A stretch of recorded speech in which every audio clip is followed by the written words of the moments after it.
Assalamualaikum warahmatullahi wabarakatuh. Perkenalkan, kami dari kelompok 2 akan memaparkan materi kami yang berjudul Sejarah Pemikiran Ekonomi Islam dan Ekonomi Klasik.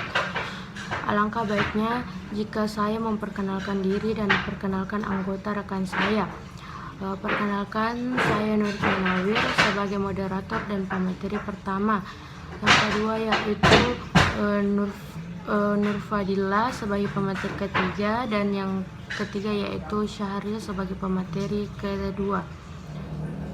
Perkenalkan, saya Nur Munawir NIM 19290008 akan memaparkan materi yang pertama.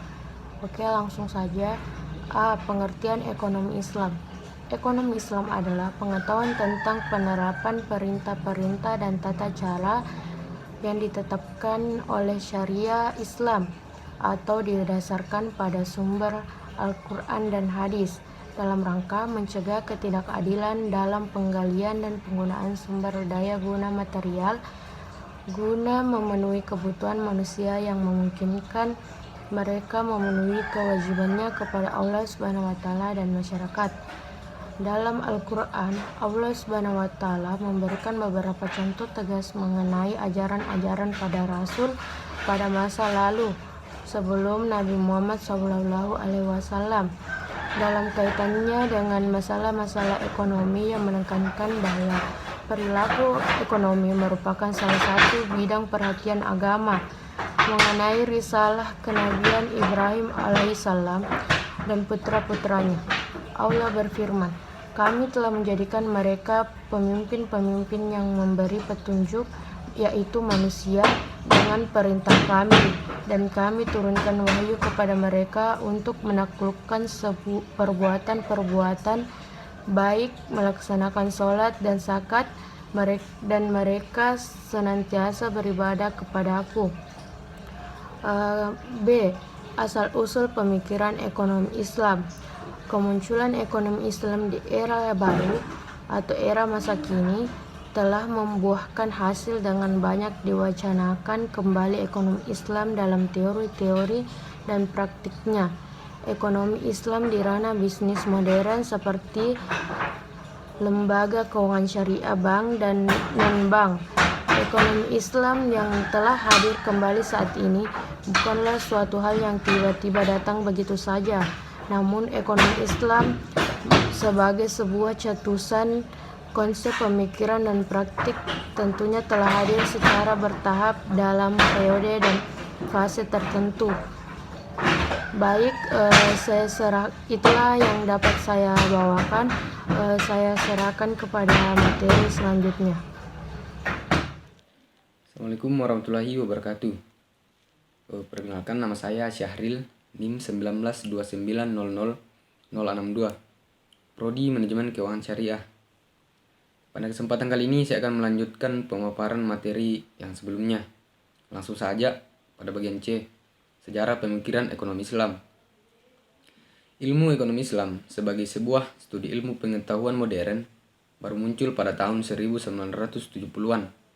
Tetapi pemikiran tentang ekonomi Islam telah muncul sejak Islam itu diturunkan melalui Nabi Muhammad SAW.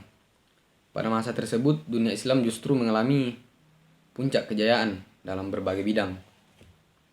Kemudian perekonomian di masa Rasulullah 571 sampai 632 Masehi. Kehidupan Rasulullah SAW dan masyarakat Muslim di masa beliau adalah teladan yang paling baik implementasi Islam, termasuk dalam bidang ekonomi. Meskipun pada masa sebelum kenabian Muhammad SAW adalah seorang pebisnis, tetapi yang dimaksudkan perekonomian di masa Rasulullah di sini adalah pada masa Madinah. Pada periode Mekah, masyarakat Muslim belum sempat membangun perekonomian, sebab masa itu penuh dengan perjuangan untuk mempertahankan diri dari intimidasi. Kemudian perekonomian di masa Khulafaur Rasyidin. Para Khulafaur Rasyidin adalah penerus kepemimpinan Nabi Muhammad SAW. Karenanya kebijakan mereka tentang perekonomian pada dasarnya adalah melanjutkan dasar-dasar yang dibangun oleh Rasulullah SAW. Khalifah pertama yaitu Abu Bakar Siddiq banyak menemui permasalahan dalam pengumpulan zakat. sebab pada masa itu mulai muncul orang-orang yang enggan membayar zakat.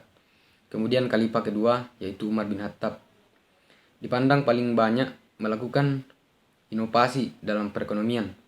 Kemudian permasalahan ekonomi di masa khalifah Utsman bin Affan semakin rumit sejalan dengan semakin luasnya wilayah negara Islam. Kemudian Ali bin Abi Thalib, khalifah yang keempat, terkenal sangat sederhana, mewarisi kembali pemerintahan dengan wilayah yang luas tetapi banyak potensi konflik dari khalifah sebelumnya. Ali harus mengelola perekonomian secara hati-hati. Kemudian pemikiran ekonomi Islam. Terminologi pemikiran ekonomi Islam di sini mengandung dua pengertian, yaitu ekonomi yang dikemukakan oleh para sarjana Muslim dan pemikiran ekonomi yang didasarkan atas agama. Dalam realitas kedua, pengertian ini sering kali menjadi kesatuan, sebab para sarjana Muslim memang menggali pemikirannya mendasarkan pada ajaran Islam. Pemikiran ekonomi dalam Islam bertitik tolak dari Al-Quran dan hadis yang merupakan sumber dan dasar utama syariat Islam. Oleh karena itu, sejarah pemikiran ekonomi Islam sesungguhnya telah berawal sejak Al-Quran dan hadis ada, yaitu pada masa kehidupan Rasulullah Muhammad SAW, abad ke-7 Masehi. Siddiqi telah membagi sejarah pemikiran ini menjadi tiga periode, yaitu yang pertama masa awal Islam 450 Hijriah sampai atau 1058 Masehi.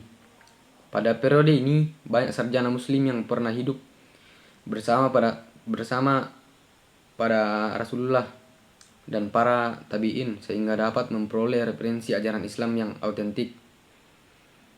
Periode kedua 450 sampai 850 Hijriah atau 158 sampai 1058 sampai 1446 Masehi.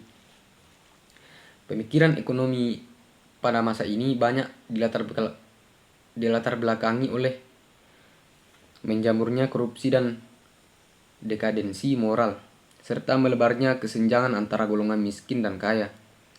Meskipun secara umum kondisi perekonomian masyarakat Islam berada dalam taraf kemakmuran,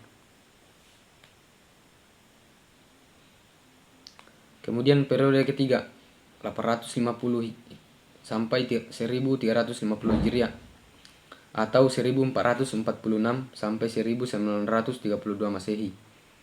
Dalam periode ketiga ini kejayaan pemikiran dan juga dalam bidang lainnya dari umat Islam sebenarnya telah mengalami penurunan.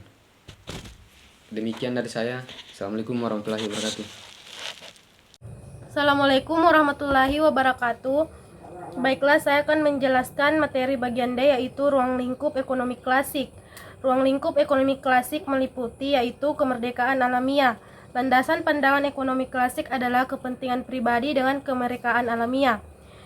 Selanjutnya, pemikiran yang pesimistik. Revolusi industri pada abad ke-19 di Inggris telah membawa negeri itu dari masyarakat agraris ke masyarakat industri. Kemudian individu dan negara. Beberapa pengkritik pemikiran ekonomi klasik antara lain adalah Lauderdale 1759 sampai 1830, Sismondi 1789 sampai 1842, Adam Muller 1779 sampai 1829, Friedrich List 1789 sampai 1846, dan Marx 1818 sampai 1883. Selanjutnya yaitu bagian E.